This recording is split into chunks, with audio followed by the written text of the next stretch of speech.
Good morning. Welcome to another installment of Seth's 8 Cents. Clearly, I am Seth.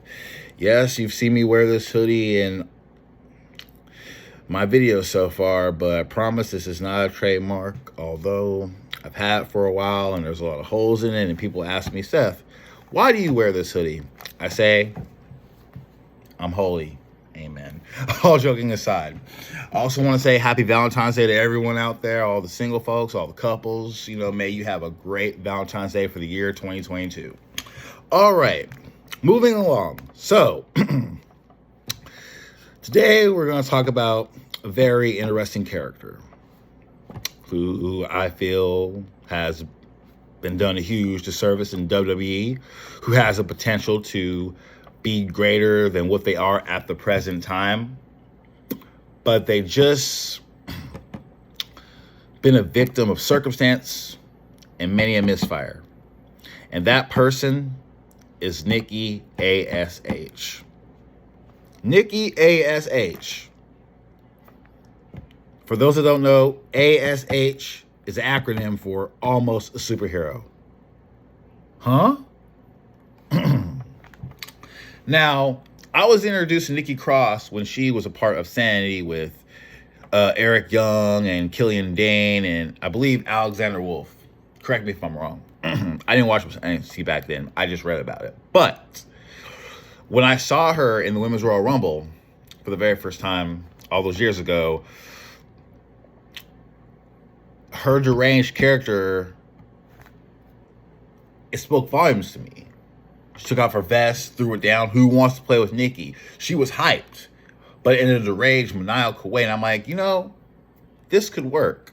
Sanity could work. But unfortunately, as with a lot of things that start organically in NXT, when they go to the main roster, they get neutered, stifled, and go to hell. And then eventually, the parties involved get released. I don't like to say fired, but I guess the PC term is released. I digress. So, moving forward, she has angles with Alexa Bliss where they have this best friend thing, and Alexa's going through her situation, and she distances herself away from Nikki. Enter the superhero thing. It started off fresh. It was a different side of Nikki that none of us watching her had ever seen before, in WWE, at least. And it had potential. The presentation, good. She won the Women's Money in the Bank, cashed in against Charlotte Flair on a Raw, beat her, and then that triple threat match happened. Her, Rhea Ripley, and Charlotte Flair. And you already know who won that one, right? Charlotte Flair. More on that at another time. My problem with the Nikki A.S.H. character is that it wasn't consistent for me. Almost a superhero. Why not just a superhero? All right. She and Rhea Ripley became close and won the women's tag team champions and eventually lost them after being booked so poorly. And then they break up and Nikki A.S.H. attacks her after feeling rejected. I think personally at that time, she should have reverted back to Nikki Cross. Rhea Ripley, she's into the brutality thing. Nikki Cross, she's maniacal. Who wants to play with Nikki? She has a deranged look on her face, right? I think that feud would be better. It would be better as opposed to Rhea Ripley and Nikki A.S.H. Now, mind you, they're both in the Elimination Chamber pay-per-view coming up soon. They are. But I feel that this feud needs to go away. It needs to go away. It just needs to go away. So both Nikki and Rhea can do other things. Because this feud is not helping either of them. Rhea should win the Elimination Chamber and go on and face Becky and win at WrestleMania. She deserves that. I digress. I feel that the WWE is wasting a lot of folks' talents there. Nikki being one of them. When Nikki loses, she treats her loss as a victory. How is that groundbreaking? How does that make her a credible contender to the Raw Women's Championship? If she got drafted to SmackDown, the SmackDown Women's Championship, how does that make her a credible threat? How does that make her a viable threat? It doesn't. It screams that she's enhancement talent. Oh, we're using you, Nikki, to get the other woman ready for something bigger. You are the stepping stone to a higher plateau. And I don't think that that's fair for someone as talented as Nikki. Nikki's good on the mic. She's good in the ring. She's paid her dues long before she landed on the doorsteps of the WWE. And I feel that she should be rewarded for that. If you really wanted to reward Nikki, you wouldn't give her a title run that lasted less than a month. Let's say give her maybe a 2 or 3 month title reign. Because in the fans' eyes, she doesn't seem like, well, not all, but I would assume that in the fans' eyes, she doesn't seem to be a long-term champion. So just when you think that she's about to lose it, she ekes out a win. And it shocks people. So it's like, I didn't expect that.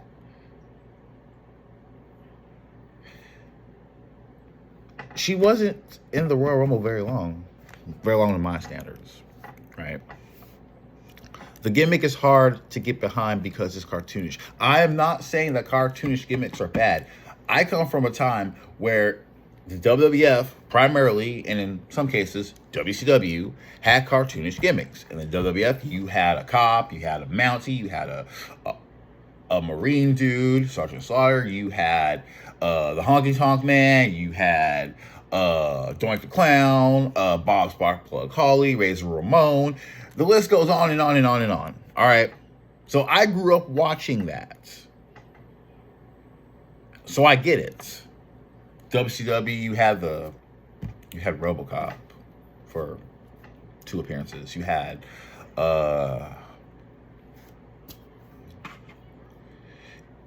Vinny Vegas. You had their infamous ripoff of Spider-Man, Arachnaman. You had it all. It was an interesting time to be a fan in the early 90s because every and anything could happen. In some cases, they threw shit at the wall to see what stuck, and sometimes it did, and other times it didn't. But usually in this day and age, if it's a comedic or a cartoon gimmick, that doesn't translate over to main event status or even upper mid-card status. It's lower to enhancement talent. You see how they treat people with the 24/7 belt. Is anyone of any great importance chasing that goddamn title? Absolutely not. Don't believe me? Go on YouTube and see for yourself. I haven't watched a full episode of Raw since October of 2018, and I was at that show live, and I could not get behind it. Even with the Shield there, I could not get behind it. Why? Because I was not emotionally invested. And what I'm talking about today, the cartoonish bullshit and the heel, like, babyface and babyface heel switchbacks are primarily responsible for that. Sorry for having my face out there. Anywho, the point that I would like to make is, Nikki, girl, I love you. I respect you. I like what you do. I like how you do it. But this superhero character you got going on is a hindrance to you. It's a disservice to you. You're not going to be taken seriously unless you drop that and go back to your previous character. Here's what I would do if I was a booker.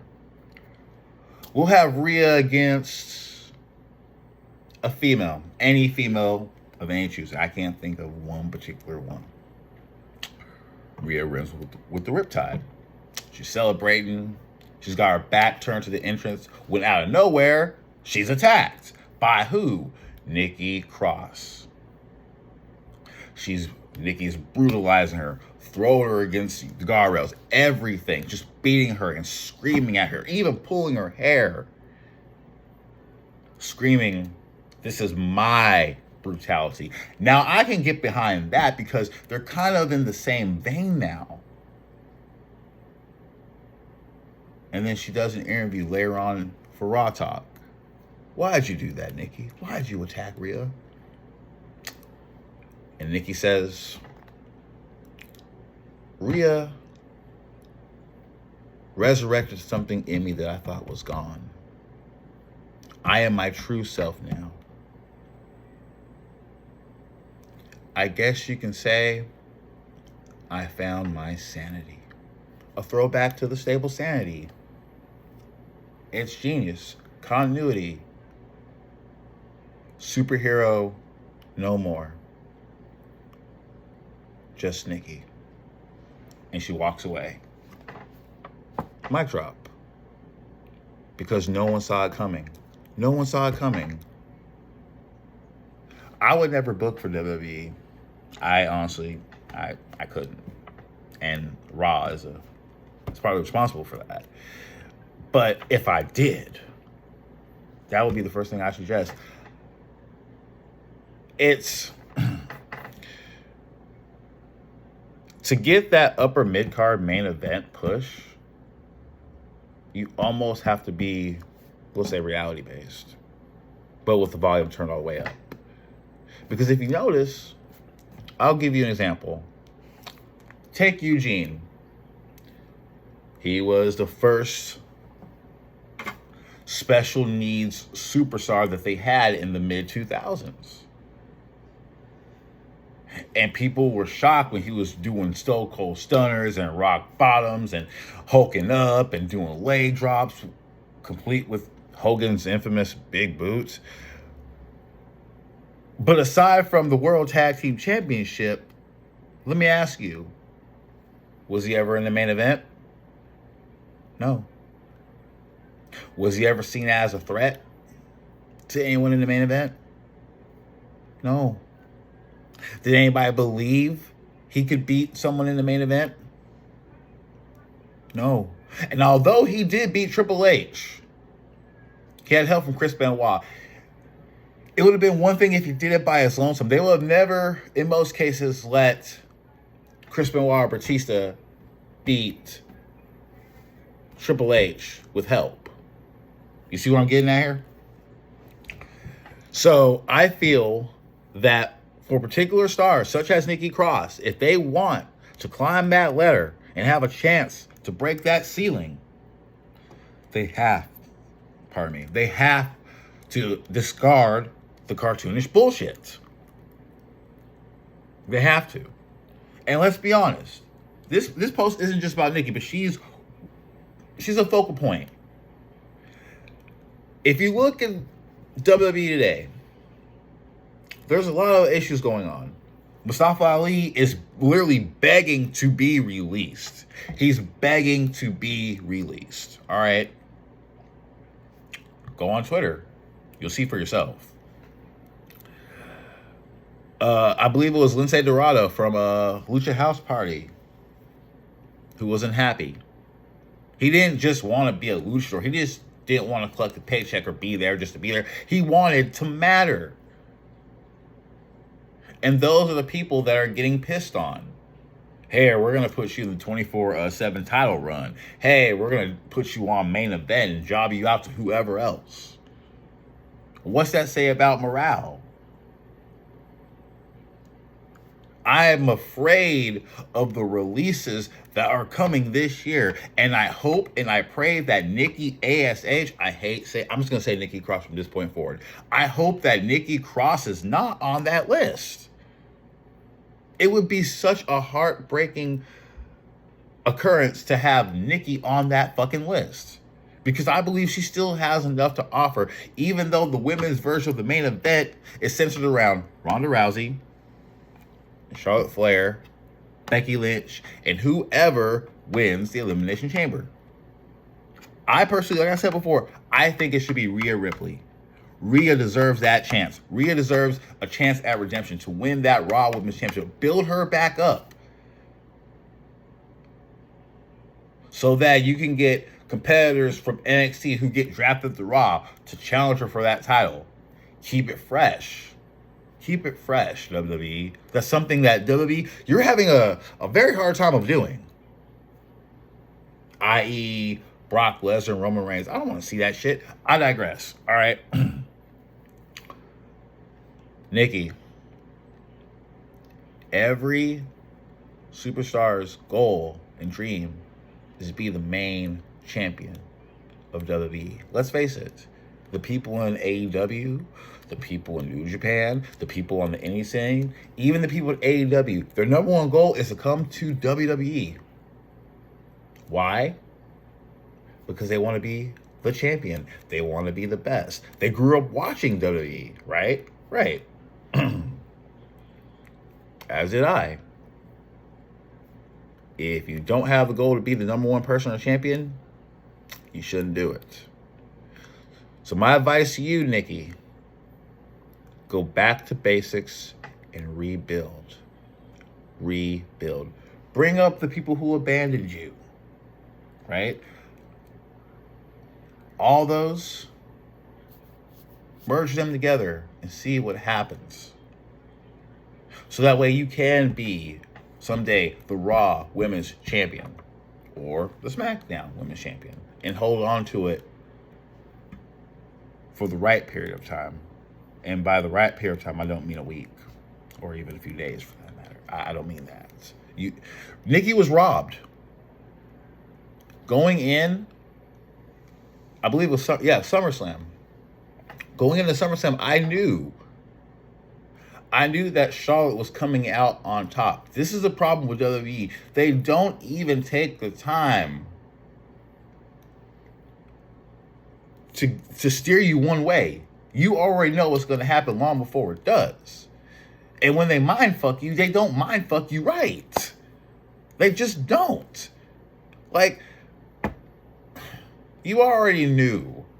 Like, do you really think that Charlotte was going to lose or be pinned by Nikki or Rhea at SummerSlam? It's Charlotte fucking Flair. It's Charlotte Flair, the daughter of the Nature Boy Ric Flair, the 16-time world's heavyweight champion. Her name holds merit. It bears weight. Let's be honest. All right? Let's be honest. I didn't even watch the pay-per-view. I just read about it. The last time I watched a pay-per-view was with my wife, the Royal Rumble. And I have to say that the women's Royal Rumble was a lot more entertaining and sensible than the men's Royal Rumble. Just saying.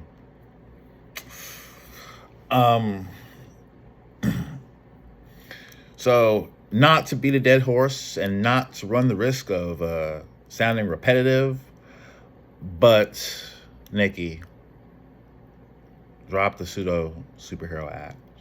Almost a superhero doesn't make you a superhero. It makes you a laughing joke.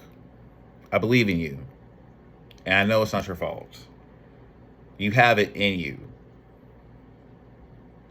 But have this blow-off match with Rhea at some point so that way you can move forward with your career.